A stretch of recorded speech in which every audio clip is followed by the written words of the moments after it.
Hello all എല്ലാവർക്കും നമസ്കാരം. പുതിയൊരു വീഡിയോയിലേക്ക് സ്വാഗതം. ഇന്ന് നമ്മൾ ബിടെക് ഗിഫായിഡിൽ ഡിസ്കസ് ചെയ്യാൻ പോകുന്നത് നമ്മുടെ 2024 സ്കീമിലെ തന്നെ കമ്പ്യൂട്ടർ സയൻസ് സ്റ്റുഡൻസ് ക്ലിയർ ചെയ്യുന്ന ഒരു എക്സാമിനേഷൻ ആണ്.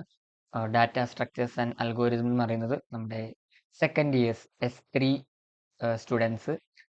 അതിലെ കുറച്ച് ഇമ്പോർട്ടൻ്റ് ആയിട്ടുള്ള ടോപ്പിക്സ്, എങ്ങനെയാണ് അതിൻ്റെ എക്സാംസിനെയൊക്കെ നമ്മൾ നേരിടേണ്ടത്, അതുപോലെ തന്നെ എന്തെല്ലാം നമ്മൾ അതിൽ ഇമ്പോർട്ടൻ്റ് ആയി പഠിച്ചിട്ട് പോകണം, അങ്ങനെയുള്ള കാര്യങ്ങളൊക്കെയാണ് നമ്മൾ ഡിസ്കസ് ചെയ്യാൻ പോകുന്നത്. ഞാൻ സിലബസിന്റെ ബേസിസിൽ തന്നെയാണ് ഇവിടെ ഡിസ്കസ് ചെയ്യാൻ ആഗ്രഹിക്കുന്നത്.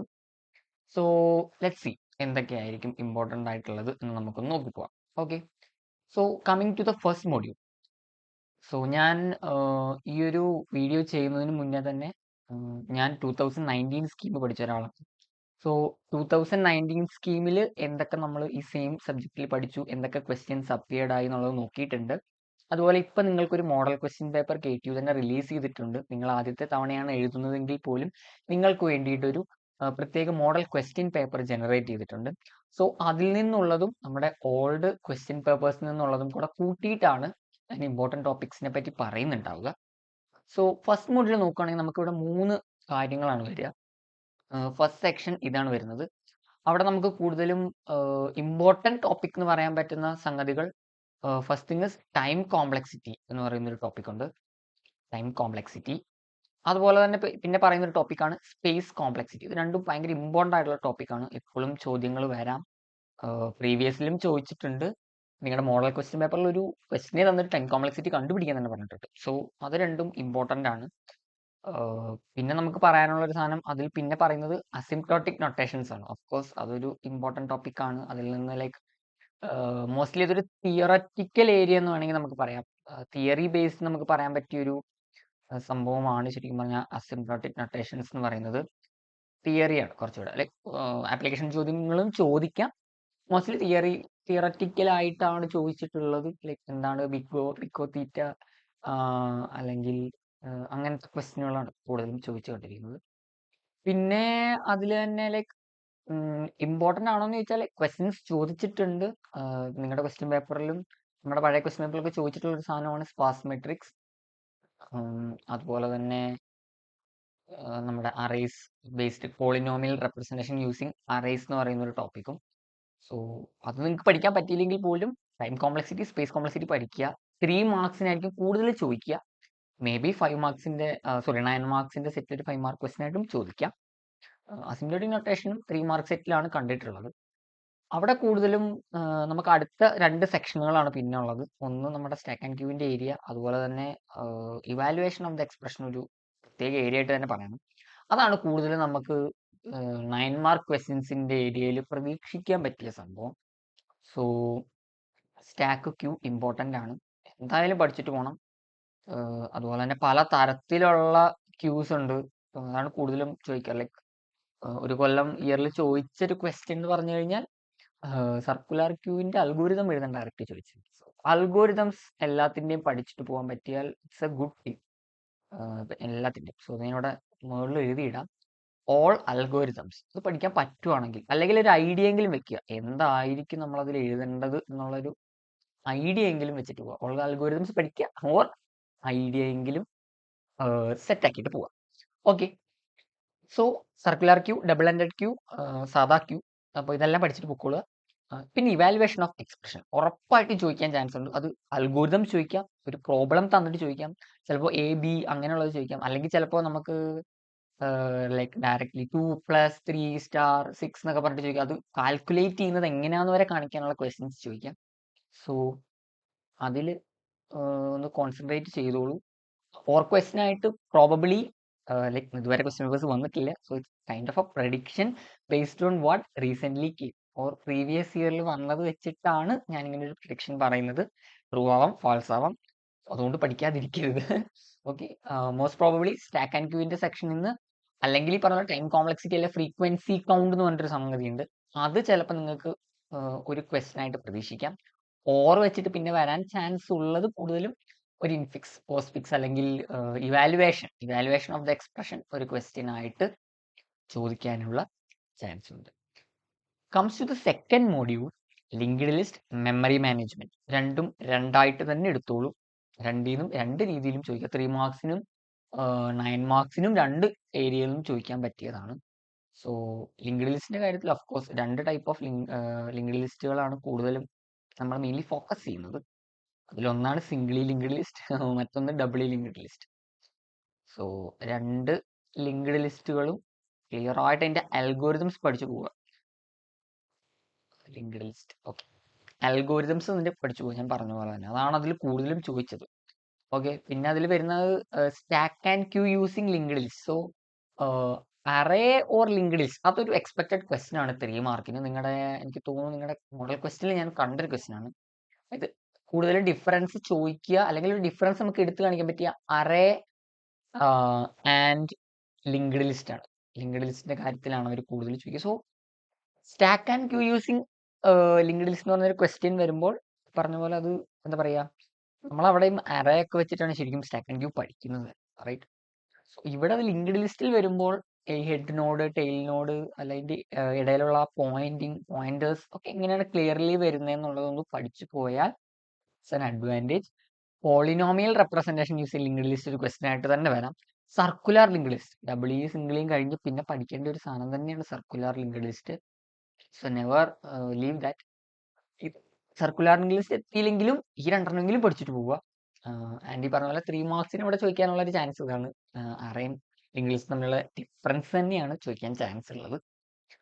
പിന്നെ വരുന്ന മെമ്മറി അലോക്കേഷന്റെ ക്വസ്റ്റ്യൻസിൽ ചോദിക്കാം first fit, best fit and worst fit allocation schemes. ഇതൊരു ഇമ്പോർട്ടൻറ്റ് ടോപ്പിക് തന്നെയാണ്. അത് ലൈക്ക് മെമ്മറീസ് തരും. അതായത് ഇത്ര മെമ്മറി ഉണ്ട്, അതായത് ഒരു ഇത്ര കെ ബി ഉണ്ട്, ഇത്ര കെ ബി ഉണ്ട്, ഇത്ര കെ ബി ഉണ്ട്. ഈ കെ ബികളെല്ലാം വെച്ചിട്ട് ഫസ്റ്റ് ഫിറ്റിലും ബെസ്റ്റ് ഫിറ്റിലും വേഴ്സ്റ്റ് ഫിറ്റിലും എങ്ങനെ വരുന്നതെന്നുള്ളത് സിമ്പിൾ സാധനമാണ്. വീഡിയോസ് ഒക്കെ അവൈലബിൾ ആണെങ്കിൽ അത് വെച്ച് കണ്ട് പഠിച്ചിട്ട് തന്നെ പോകാൻ ശ്രദ്ധിക്കണം. സിമ്പിൾ ടോപ്പിക്കാണ്. ജസ്റ്റ് അങ്ങോട്ടും ഇങ്ങോട്ടും ഒന്ന് അറേഞ്ച് ചെയ്യുക. അറേഞ്ച് ചെയ്യുമ്പോൾ എല്ലാം ക്ലിയർ ആയിട്ട് കിട്ടുന്നുണ്ടോ എന്നുള്ളത് നോക്കുക എന്നുള്ള ഒറ്റ കേസേ ഉള്ളൂ. So never leave it. അതെന്തായാലും ഷുവർ ക്വസ്റ്റ്യൻ ആണ്. അത് 9 മാർക്സിന്റെ സെറ്റിൽ ഷുവർ ക്വസ്റ്റ്യൻ ആണ്. കാരണം എല്ലാ പ്രാവശ്യം അത് തന്നെയാണ് ചോദിച്ച് കണ്ടിരിക്കുന്നത്. ഓക്കെ, പിന്നെ നമുക്ക് garbage collection and compaction may be 3 marks ചോദിക്കാനുള്ള ഒരു ചാൻസ് കാണുന്നുണ്ട്. സോ ഇതില് വിടാണ്ട് പഠിക്കുന്ന ടോപ്പിക് സിംഗ്ലി അതുപോലെ തന്നെ ഡബ്ലി ലിങ്ക്ഡ് ലിസ്റ്റ്. പിന്നെ വരുന്ന ഏരിയ മെമ്മറി അലൊക്കേഷൻ. പിന്നെ comes to the third module, trees and graphs. രണ്ട് പ്രധാന സെക്ഷനുകളാണ്. അതിൽ ഞാൻ ആദ്യം ഗ്രാഫിന്റെ പറഞ്ഞു. നിങ്ങൾ എന്തൊക്കെ പഠിച്ചിട്ട് പോയാലും ആദ്യം പഠിച്ചിട്ട് പോകേണ്ടത് DFS അതുപോലെ തന്നെ BFS, depth first search, breadth first search. ഇത് രണ്ടും നിർബന്ധമായും പഠിച്ചിട്ട് പോവുക. ബിക്കോസ് അതിന്റെ അൽഗോരിതം മനസ്സിലാക്കാൻ വലിയ പണി. അതായത് ഡെപ്ത് ഫസ്റ്റ് സെർച്ചിൽ ഡെപ്തിലേക്ക് പോകുന്നു, ബ്രെഡ്ത്ത് ഫസ്റ്റ് സെർച്ച് വരുമ്പോൾ നമ്മൾ ആ ഓരോ ലെവൽ വൈസ് ആയിട്ട് പോകും. ലൈക്ക് ഞാൻ ഏറ്റവും സിമ്പിൾ ആയിട്ട് പറഞ്ഞിട്ടോ, അങ്ങനെ കറക്റ്റ് ആയിട്ട് അങ്ങനല്ല, ഏറ്റവും സിമ്പിൾ ആയിട്ടാണ് ഞാൻ പറഞ്ഞത്. സോ അതിന്റെ അൽഗോരിതംസ് തന്നെയാണ് ഏറ്റവും കൂടുതൽ ചോദിച്ചു കണ്ടിരിക്കുന്നത്. ചിലപ്പോൾ ഗ്രാഫ് തന്നിട്ട് ഇതിന്റെ ഇത് വരയ്ക്കാൻ പറയും. സോ എന്തായാലും ടോപ്പിക് വിടാണ്ട് പഠിക്കുക. പിന്നെ ഈ പറഞ്ഞ ഡെഫിനിഷൻസ് എന്തായാലും പഠിച്ചോളൂ ഇതിനകത്ത്. ഓക്കെ, ട്രീസിന്റെ കേസിൽ വരുമ്പോൾ നമുക്ക് പ്രധാനമായും വരുന്ന ഒരു സംഭവമാണ് ബൈനറി ട്രീസ്. അത് പഠിച്ചിട്ട് പോകാൻ പറ്റിയാൽ നല്ലത്. Binary search tree, binary search ട്രീയുടെ ഓപ്പറേഷൻ, ഇത് എന്തായാലും ചോദിക്കും. ഉറപ്പാണ് ആ ക്വസ്റ്റ്യൻ, ഷുവർ ക്വസ്റ്റ്യൻ ആണ്. കാരണം അതായത് വിടാൻ പറ്റാതെ ബൈനറി ട്രീനേക്കാൾ ഇമ്പോർട്ടൻ്റ് ആയിട്ടുള്ള സംഭവമാണ് ബൈനറി സെർച്ച് ട്രീ. നമ്മൾ പഠിക്കുമ്പോഴാണേലും, ഞാനിപ്പോൾ ഒരു 4th year computer science student ആണ്. സോ ഐ നോ ലൈക്ക് എത്രത്തോളം ഇമ്പോർട്ടൻ്റ് ആയിരിക്കും. ഓക്കെ, പിന്നെ binary heap operation, priority queue, ഇവിടെ രണ്ട് സാധനങ്ങൾ പറയുന്നുണ്ട്. സോ ഇതും പഠിച്ചിട്ട് പോകാൻ പറ്റിയാൽ ഇറ്റ്സ് ഗുഡ്. ഓക്കെ, ഇവിടെ പിന്നെ tree traversal is an important topic. എന്തായാലും ട്രീ തന്നിട്ട് അതെങ്ങനെയാണ് അതിൽ ട്രീയിൽ കൂടെ നമ്മൾ യാത്ര ചെയ്യുന്നത് എന്നുള്ളത് ഒന്ന് ക്ലിയർ ആയിട്ട് കാണിക്കാൻ പറയും. സോ ഒന്ന് പഠിച്ചിട്ട് പോയിക്കോളാം. അതൊക്കെയാണ് അതിലെ പ്രധാനപ്പെട്ട ടോപ്പിക്. ഞാൻ എല്ലാ ടോപ്പിക്കും പറയുന്നില്ല, പ്രധാനപ്പെട്ട topic. Okay, then comes DFS. ഞാൻ ഓൾറെഡി പറഞ്ഞു DFS, BFS, application of graphs, single source, all destination. Like അതിന്റെ ആപ്ലിക്കേഷൻസും ജസ്റ്റ് ഒന്ന് പഠിച്ചിട്ട് പോകാം. സോ വിടാണ്ട് പഠിക്കേണ്ടത് BFS, DFS, അതുപോലെ തന്നെ ബൈനറി സെർച്ച് ട്രീ. അത് ഞാൻ പ്രത്യേകം എഴുതട്ടെ, ബൈനറി സെർച്ച് ട്രീ, BST എന്ന് പറയും. ബൈനറി സെർച്ച് ട്രീ, അതിന്റെ ഓപ്പറേഷൻസ്, ട്രാവേഴ്സൽ എന്തായാലും പഠിച്ചിട്ട് പോയിക്കോളുക. ഓക്കെ, അങ്ങനെയാണ് ഇതിന്റെ ഒരു കഥ. Coming to the fourth module, we have two things, sorting, searching. എല്ലാ സോർട്ടിങ്സ് പഠിച്ചിട്ട് പോകാൻ പറ്റിയാൽ it's good thing. Selection sort ആയിക്കോട്ടെ, ഇൻസെർഷൻ സോർട്ട് ആയിക്കോട്ടെ, ക്വിക്ക് സോർട്ട് ആയിക്കോട്ടെ, മെർജ് സോർട്ട് ആയിക്കോട്ടെ, ഹീപ്പ് സോർട്ട് ആയിക്കോട്ടെ, റെഡിക് സോർട്ട് ആയിക്കോട്ടെ, എല്ലാ സോർട്ടുകളുടെയും ചോദിക്കുന്ന ഒരു ക്വസ്റ്റ്യൻ ഇതാണ്. ഉറപ്പായിട്ട് ചോദിക്കുന്ന ക്വസ്റ്റ്യൻ ആണ്. ഞാൻ റിപ്പീറ്റഡ്ലി ക്വസ്റ്റ്യൻ പേപ്പേഴ്സിൽ കണ്ടിട്ടുള്ള ഒരു ക്വസ്റ്റ്യൻ ആണ്. നിങ്ങളുടെ മോഡൽ ക്വസ്റ്റ്യൻ പേപ്പറിലും കണ്ടതാണ് അൽഗോരിതം. അത് ഇൻസെർഷൻ ആണ് കൂടുതലും ഞാൻ കണ്ടിരിക്കുന്നത്, ലൈക് പ്രീവിയസ് ക്വസ്റ്റ്യൻ പേപ്പേഴ്സിൽ. മാറ്റി ചോദിച്ചേക്കാം. സോ എല്ലാത്തിൻ്റെ അൽഗോരിതം പഠിച്ചു പോയാൽ ഉറപ്പായിട്ടും നിങ്ങൾക്ക് ആ ഒരു ഏരിയയിൽ ഒരു ചിലപ്പോൾ 9 മാർക്സ് തന്നെ സ്കോർ ചെയ്യാൻ പറ്റുന്ന ഒരു ക്വസ്റ്റ്യൻ ആയിട്ട് അത് വരാൻ ചാൻസ് ഉണ്ട്. അത് നിങ്ങൾക്ക് ഉറപ്പിക്കാൻ പറ്റും. So try to learn those. Okay. Searching techniques, linear search, binary search, ഇത് രണ്ടും ഇമ്പോർട്ടൻ്റ്. ഇത് 3 മാർക്സിനൊക്കെ ലീനിയർ സെർച്ച് ഏറ്റവും കൂടുതൽ കണ്ടിരിക്കുന്നത്, ഏറ്റവും കൂടുതൽ. അതായത് 9 മാർക്കിന് ചോദിക്കില്ല എന്നല്ല, കൂടുതലും കണ്ടിരിക്കുന്നത്. ഓക്കെ. സോ ഇത് രണ്ടും പഠിച്ചിട്ട് പൊക്കോളുക.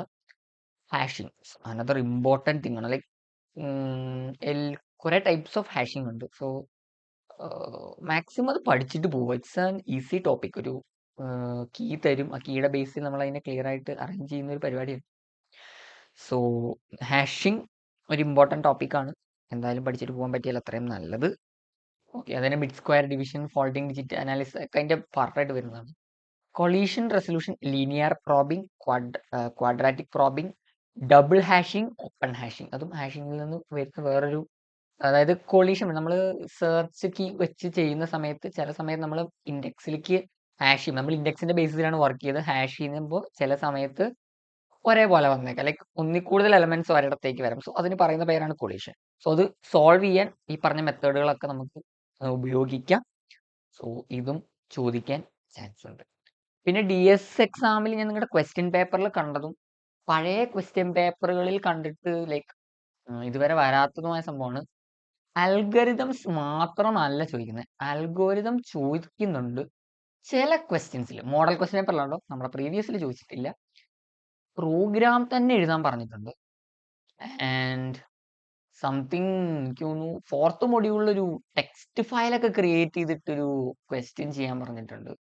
നമ്മൾ നമ്മുടെ ടെക്സ്റ്റ് ഒക്കെ എങ്ങനെ ക്രിയേറ്റ് ചെയ്യാന്ന് ചോദിച്ചാൽ ലൈക്ക് നമുക്ക് അതിനകത്ത് എന്തൊക്കെ എഴുതിയിട്ടുണ്ട്, അതായത് മാർക്ക്, സ്റ്റുഡന്റ് മാർക്കിന്റെ ബേസിസിൽ സംതിങ് അവിടെ അപ്ലൈ ചെയ്യാൻ പറഞ്ഞിട്ടുള്ള ഒരു ക്വസ്റ്റ്യൻ ആയിരുന്നു. എന്താ പറയാ, something like quick sort algorithm വെച്ചിട്ട് അവരുടെ മാർക്കെല്ലാം സോർട്ട് ചെയ്യാൻ അൽഗോരിതം. ആ അൽഗോരിതം അറിയാമെങ്കിൽ നമുക്ക് പ്രോഗ്രാമായിട്ട് എഴുതാൻ പറ്റും. ഓക്കെ. സോ അങ്ങനെ ഒരു ഡിഫറൻസ് ഞാൻ നിങ്ങളുടെ ക്വസ്റ്റ്യൻ പേപ്പറിൽ കാണുന്നുണ്ട് comparing to the previous one.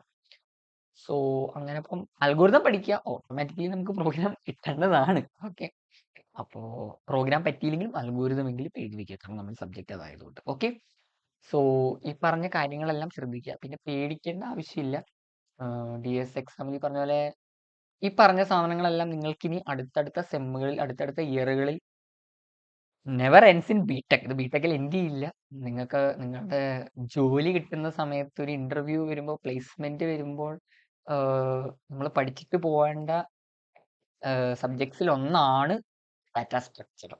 ഇതല്ല നമ്മൾ പഠിക്കുന്നതിന്റെ ഒരു അഡ്വാൻസ്ഡ് ആയിട്ട് നമുക്ക് പഠിക്കണം. ഡൈനാമിക് പ്രോഗ്രാമിംഗ് പോലുള്ള അഡ്വാൻസ്ഡ് സാധനങ്ങൾ നമുക്ക് പഠിക്കാനുണ്ട്. സോ അപ്പൊ നിങ്ങൾ കാര്യമായി തന്നെ പഠിക്കുക. പഠിക്കുമ്പോൾ മനസ്സിലാക്കി പഠിക്കുക എന്ന് ഞാൻ പറയും. എനിക്ക് പറ്റിയൊരു അബദ്ധം എന്നുള്ള രീതിയിലാണ് ഞാൻ പറയുന്നത്. മനസ്സിലാക്കി പഠിച്ചില്ല എന്നല്ല, ഞാൻ പഠിച്ചപ്പോൾ ചില ടോപ്പിക്സ് സ്കിപ്പ് ചെയ്തു. ആൻഡ് പിന്നീട് എനിക്കത് ഒരു ബുദ്ധിമുട്ടായി തോന്നി. പിന്നെ ഞാൻ പഠിക്കാൻ അതിൽ കുറേയേറെ ബുദ്ധിമുട്ടേണ്ടി വന്നു. ലിങ്ക്ഡ് ലിസ്റ്റ് ഞാൻ ലൈക്ക് എൻ്റെ ടീച്ചർ എന്നെ പഠിപ്പിച്ച സമയത്ത് ഞാൻ ലീവായിരുന്നു. പനി പിടിച്ച് ലീവായിരുന്നു. സോ ബട്ട് പിന്നെ എനിക്കത് ക്യാച്ച് ചെയ്യാൻ കുറേ കാലം എടുത്തു. എനിക്ക് ലാബ് എക്സാമിന് ക്വസ്റ്റ്യൻ തന്നെ കിട്ടി. എനിക്കൊന്നും എഴുതാൻ പറ്റാണ്ട് ഇറങ്ങേണ്ട ഒരു അവസ്ഥയൊക്കെ വന്നിട്ടുണ്ട്. പക്ഷെ ഞാൻ പാസ്സായി, കാരണം എനിക്കത് അതിന്റെ പ്രോഗ്രാം കാര്യങ്ങളൊക്കെ എഴുതി വെച്ച് ഇന്റേണൽ എക്സാമിനായിരുന്നു. So no issues with that. So അപ്പം അതുകൊണ്ട് നിങ്ങൾ പഠിക്കുമ്പോൾ ക്ലിയർ ആയിട്ട് തന്നെ പഠിക്കുക. പിന്നെ അൽഗോരിതം ചോദിക്കുമ്പോൾ നിങ്ങൾ അൽഗോരിതം കാണാതെ പഠിക്കണോ എന്നുള്ളൊരു ക്വസ്റ്റ്യൻ ഉണ്ട്. I prefer to no.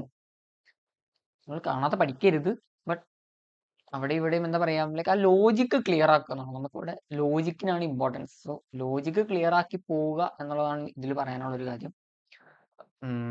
Algorithms എഴുതുമ്പോൾ നിങ്ങളുടേതായ ഭാഷയിൽ എഴുതിക്കോളൂ. അത് സ്യൂഡോ കോഡ് എഴുതണോ അല്ലാത്ത സ്റ്റെപ്പ് വൈസ് എഴുതണോ, പ്രോബബ്ലി എന്താ പറയാ, പ്രോബബ്ലി അല്ല, മോസ്റ്റ്ലി കണ്ടിരിക്കുന്നത് സ്യൂഡോ കോഡ്സ് ആണ് സിലബസുകളിലൊക്കെ. വീഡിയോസിലൊക്കെ കാണുമ്പോൾ നമുക്ക് റെഫർ ചെയ്യുമ്പോൾ അങ്ങനെയാണ് മനസ്സിലാവുന്നത്. സോ സ്യൂഡോ കോഡിൽ ഫ്രീ ആയിരിക്കും എന്ന് ഞാൻ വിചാരിക്കുന്നു. ലോജിക് ക്ലിയർ ആക്കി കൊണ്ടുപോകുക. സോ നിങ്ങളുടെ ഈ എക്സാമും അടിപൊളിയാവട്ടെ. Don't be tensed, be very cool. സമാധാനമായിട്ട് എഴുതുക, അറിയുന്നത് എഴുതുക. അറിയാത്തതാണെങ്കിലും ഞാൻ എപ്പോഴും പറയുന്നൊരു കാര്യമാണ്, try attend the questions. May be out of syllabus ആയേക്കാം. ഓക്കെ, എനിക്ക് അങ്ങനെ ഒത്തിരി മാർക്ക് കിട്ടിയിട്ടുണ്ട്, അതുകൊണ്ട് പറയുകയാണ്. So best wishes, happy exam days, and this is me, Alan Jose Sando, signing off from BTechify. Subscribe ചെയ്തിട്ടില്ലെങ്കിൽ ഒന്ന് സബ്സ്ക്രൈബ് ചെയ്തിട്ട് പോകുക. Thank you.